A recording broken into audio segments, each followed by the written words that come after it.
How's everybody doing tonight? Great. First of all, me and Cindy would like to welcome you to Twin County Wellness Center tonight. We're doing a diabetic seminar with Patricia Drawn. She has come a very, very long way in 8 months. Her story is pretty remarkable. So she's been through a lot in the 7 months as far as, or 8 months, as far as working hard, getting her sugar under control, things like that, breaking some walls down. So what I'm going to do now is I'm going to let her tell her story.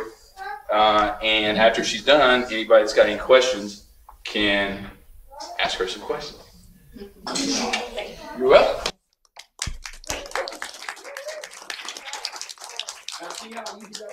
Fabulous. You did a really good job. Thank you. I first want to thank everyone for being here. It means a lot. Specifically, a lot of these spaces out here have been a huge support to me. Huge support here and out there. So it means a lot to have you all here. For anybody who doesn't know me or truly know me, I really struggle with my story because I've never felt like I had one. And I still don't think I do. But at the end of the day, this isn't about me. This is about giving back to a place that basically saved my life, both emotionally and physically. So anything I can do to give back to the program, to the members here, and the staff here, I'll do. I first want to say that the hardest thing that I did 8 months ago was walk through these 2 doors. Because I knew the minute I walked in, my life would never be the same. And actually, what a lot of people don't know is that the weekend before, I binged eat. I literally went to every fast food restaurant in the town and ate everything I could fit into my body. I literally made myself sick. But historically, that's the way I handled myself. So I got it out of my system. I guess if I was a heroin addict, I probably would have died that weekend. So when I walked in, I made the decision that it was either do it or leave. And those 2 people back there wasn't going to let me leave. So it was either do it or just fuss about it and then do it. So to tell you a little bit about me, I was diagnosed with diabetes at 14. Amber and Alicia know that all too well, 2 of my closest, dearest, best friends. I was put on insulin. My sugar then was 450. I was running the mile and almost passed out. And I did not have a very nice gym teacher who did not understand I had health problems. So it wasn't a good experience for me. I was put on insulin. I worked myself off of it within a year and went on with my life. Well, life catches up with you, and you go to college, and you graduate, and you get your first job, and you think you've got it all under control until you test your blood sugar one day, and it's over 400 fasting. And what people don't realize about diabetes is that there is a connection with depression. And it's a vicious cycle.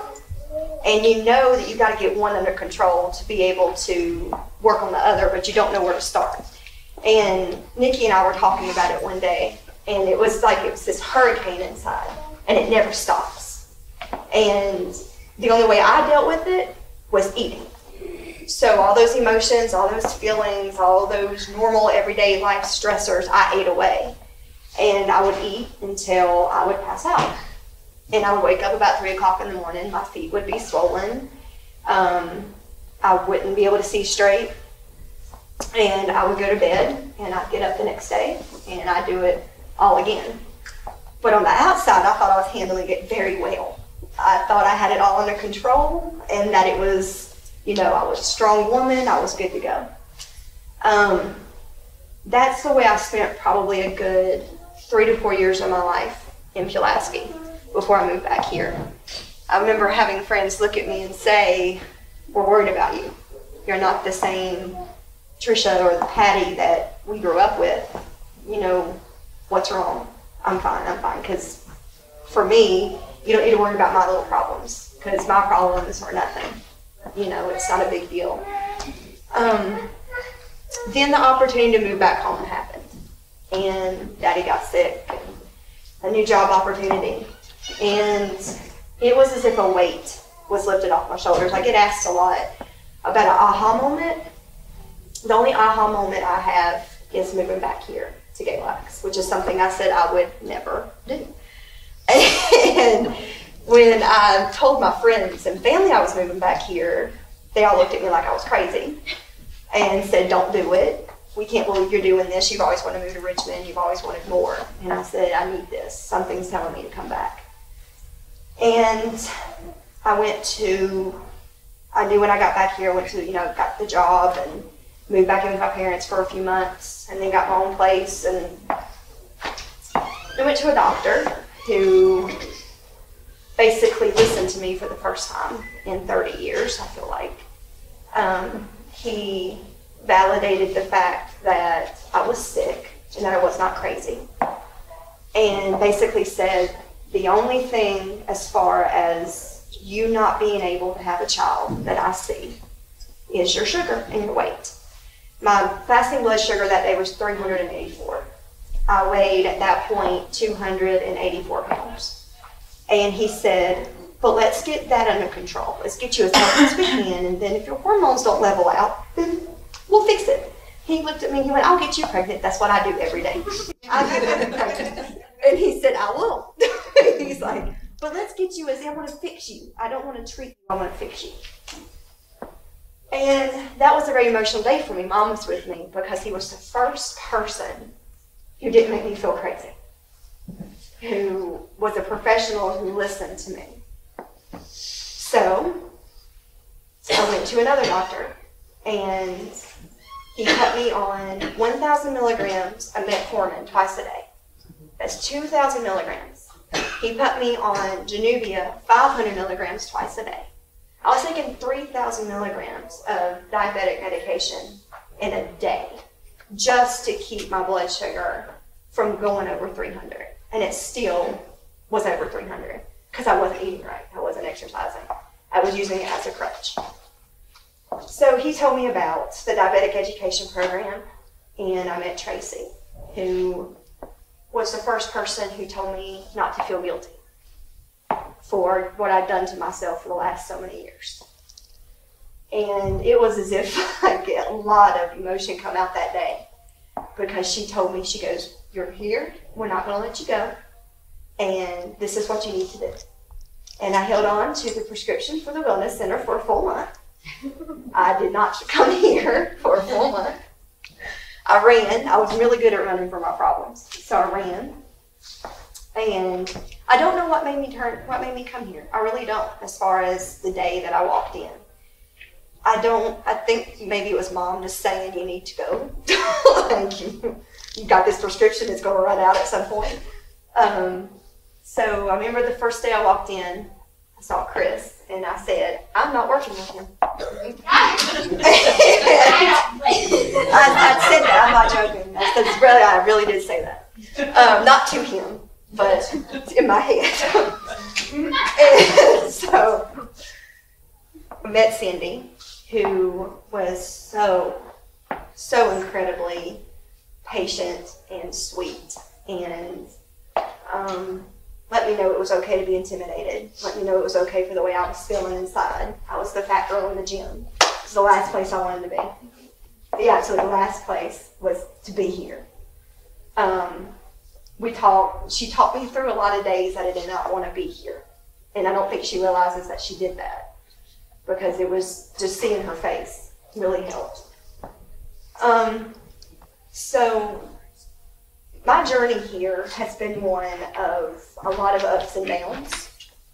Physically, there were days that I did not think I could take another step. I remember when I thought I was pushing my hardest, I get pushed harder. And I didn't do well with that, because I was angry for being here. I was very controlling. I didn't want anybody in here. I wanted everybody to stay at a distance, except for the people I chose. So when people started breaking down those walls, it was a whole new ballgame. I said this to a friend the other night, Greg, that I was talking to. I said, I knew God is almost as if he knew he had to break down the outer piece of me before he could start on the real work, which is what's going on inside. And the outer changes are nothing compared to what goes on the inside. This is the most soul-bearing experience of my life.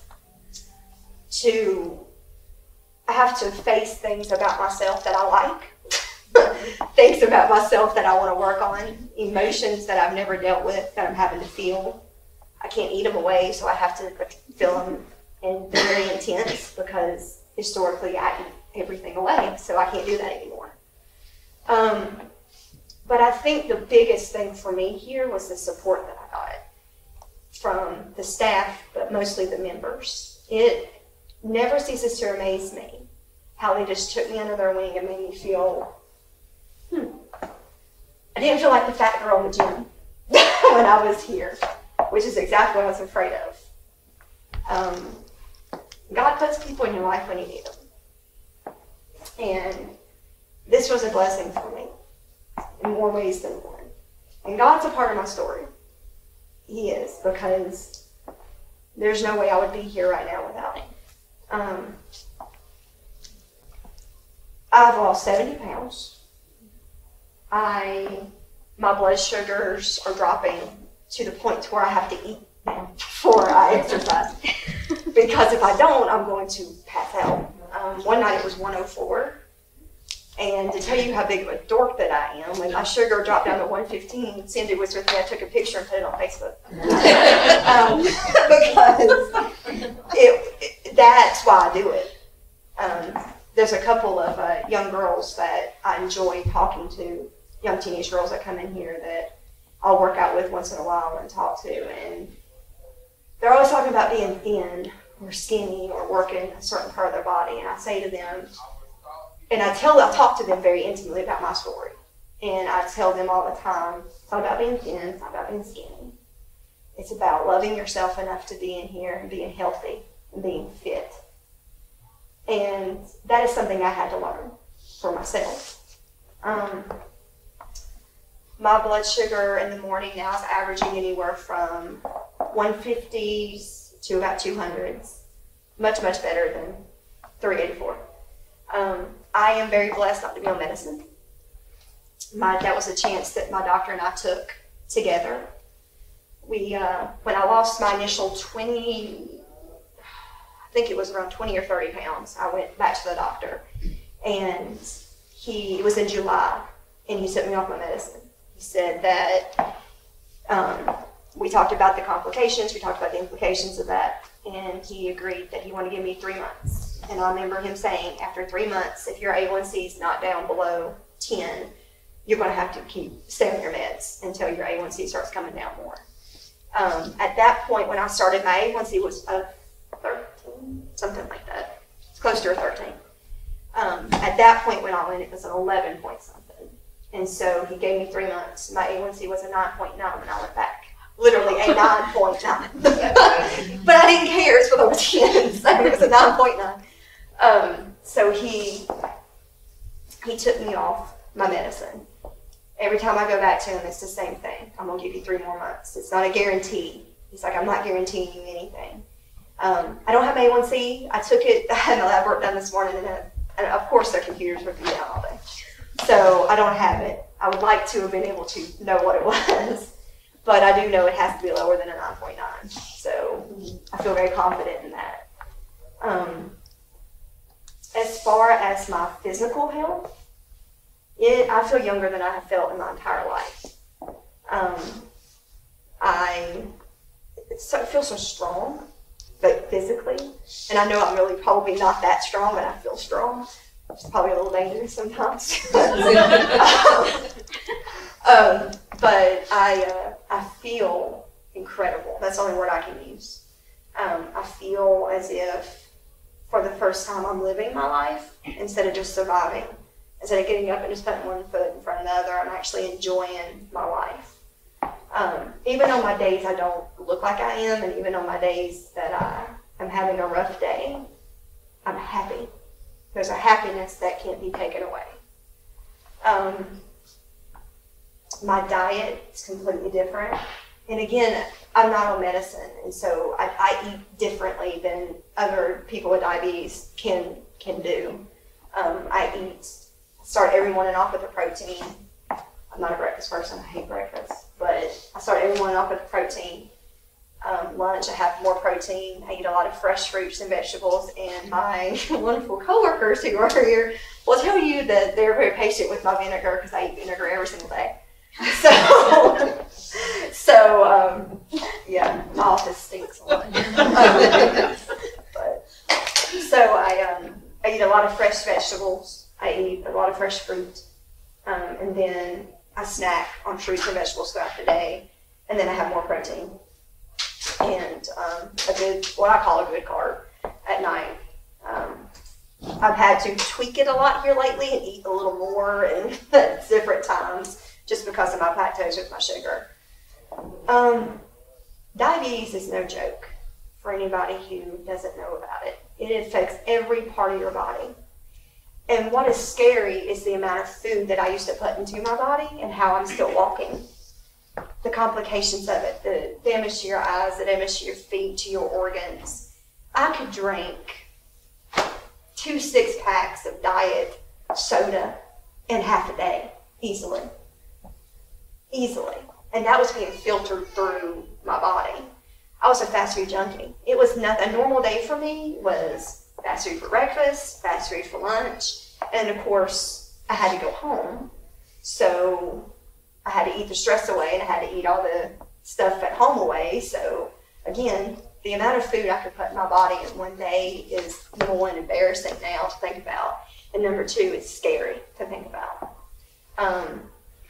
I had a rough day a few weeks ago, and there was a fleeting moment in my head, and I remember telling Lauren, I was like, I could go through McDonald's right now.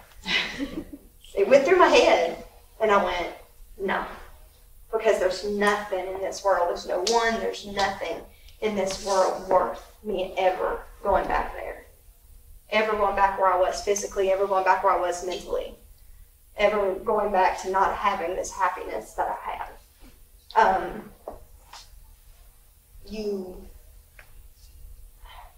When you want something, you have dreams and ambitions.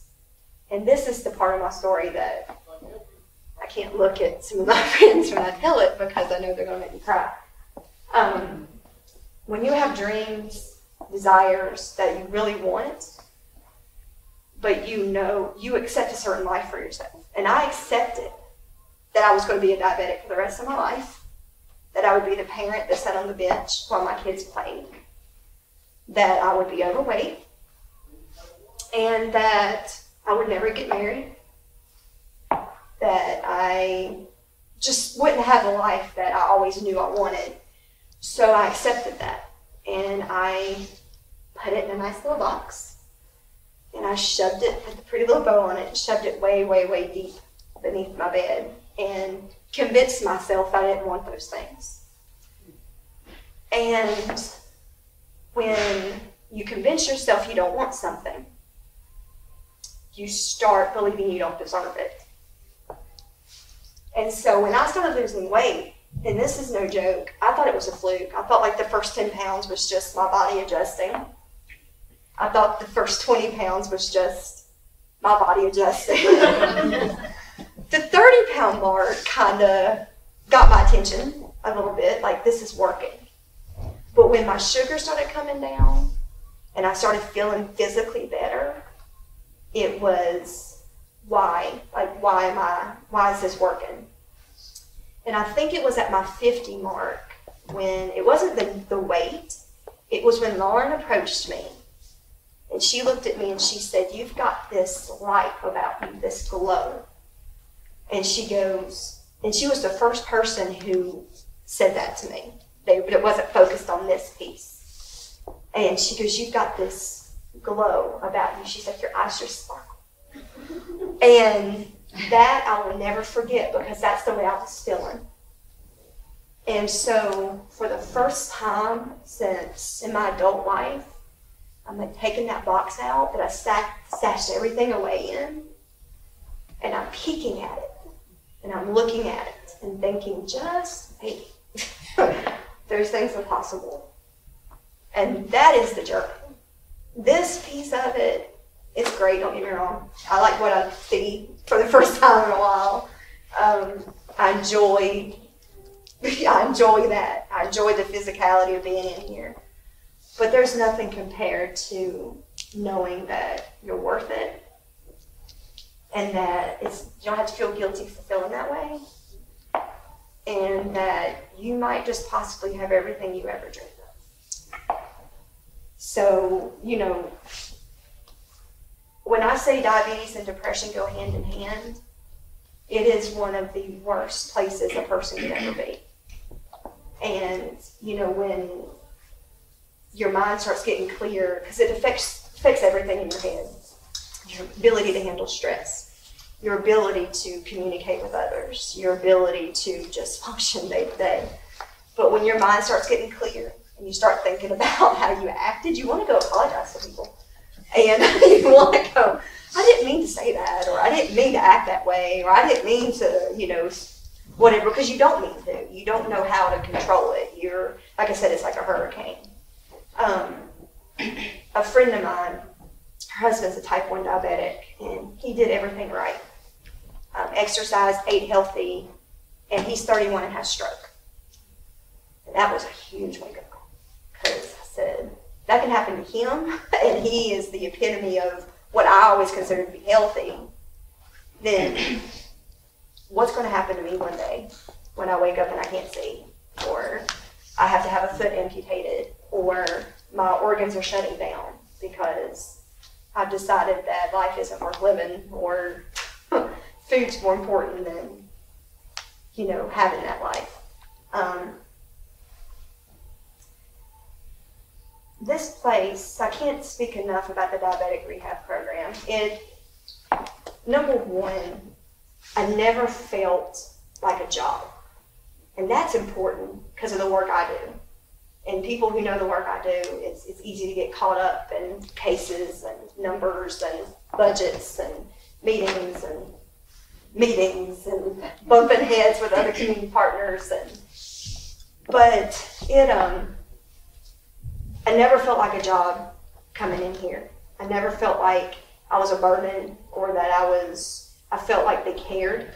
An hour with one of the trainers. We're able to do 1 hour with y'all. And then, after you sort of graduate like Patricia has, then, you can come in. We still keep an eye on Patricia, still monitor her. She still has to have blood pressures and sugar checks and everything like that before she starts, or the days that she comes in here on her own. We're still here to watch her, but we're not directly with her.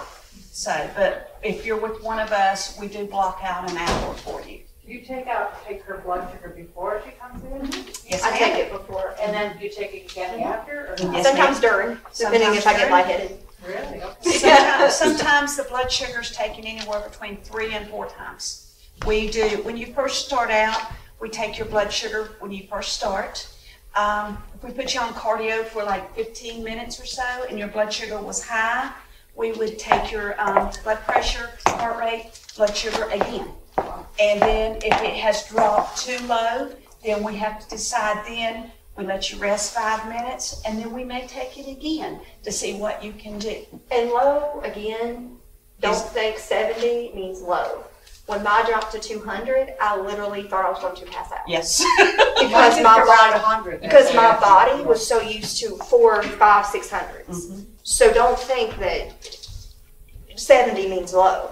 Your body will tell you, and you have to listen to your body. I didn't listen to my body one night in here with Cindy, and I tested it was 104. Mm-hmm. And I literally could not move out of the chair. I had to sit there and drink water and, just kind of get my bearings. And your body may be different. When I sit down, that's when it hits me. Some people, it's when they stop exercising. But for me, I sit down. And when I do, I know when my sugar's low. So it just, don't get fixated on that 70 number. Yeah, when she told me her sugar was 194 and she said it was low, we checked in, it was 194 and she was shaking just like this. I mean, and that was low for her. Now she can go down to 125 before she starts shaking. But, when we first started, 194 made her start shaking. So And something else that's really interesting, and like I said, I have to be somewhat transparent. Like I said, I started at 284. I'm 214 now.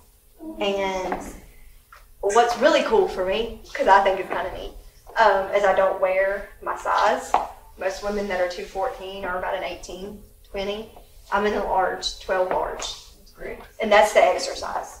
That's the only way I can describe it, because it's a freak of nature in my mind. I don't know how it works, but I love it. I understand it. But that's what exercise will do for your body. And that's what I told a couple of the girls in here. If you come in here and you focus on loving yourself and being healthy, your body will naturally reward you by shaping and conforming to what you're doing if you have your priorities straight. So, you know, that's... How far away from here do you live?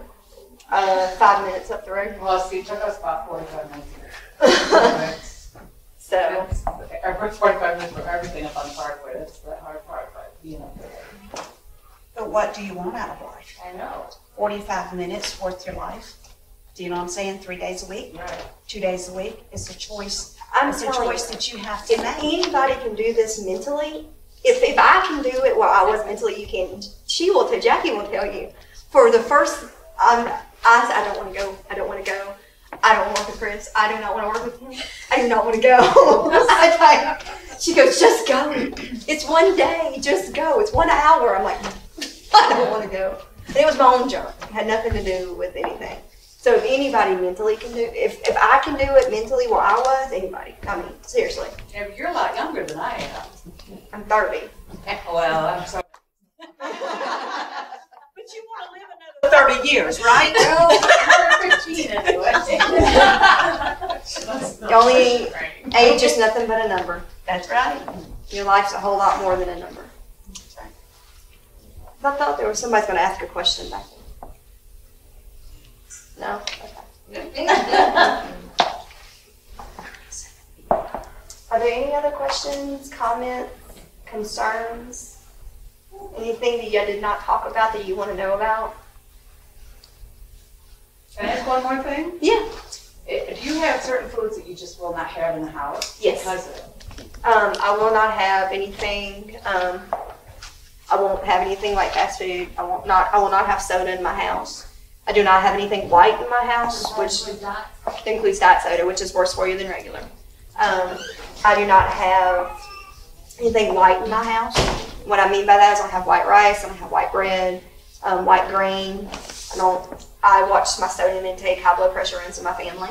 So I do not cook with salt. I cook with garlics, herbs, anything like donuts, anything processed like that. I do not eat TV dinners. I don't eat anything boxed. I got my Special K chips and stuff like that. You got to have crunches and croutons. But when I mean boxed, I mean like TV dinners, things like that. Those are things I do not allow in my house. And I won't allow people to bring them into my house. Do you have problems with candy bars or things like that? Yeah, I don't eat them. It's not worth it. Not worth it. I'm telling you, there is absolutely nothing that could ever make me want to go back. There are days that I question my motivation. And there are days I question, am I really as happy as what everybody says I am? But I will never go back. There is nothing that will ever make me go back to where I was. Like I said, I'm peeking in that box for the first time in my life. 70 pounds was a lot of walls. When you lost your 30 pounds, though, what was your biggest fear? What did you tell me? I didn't don't want want to to work go with back. No, well, she didn't want to work with you from day one. Your biggest fear was, I do not want to go back to where I was from. So, Yep. You're I like, told her that. said, my biggest fear is I do not want to go back. I'm terrified of And I that. told her she would not go back. And I won't. My priorities are much different now. They have to be. I mean, I'm in here at least 4 to 5 days a week for hours at a time. People call it an addiction, they call it an obsession, I call it being healthy. So, I mean, y'all can, so I love it. I mean, that's a huge part of my life, so. So we're all proud of you. You did well. Thank you.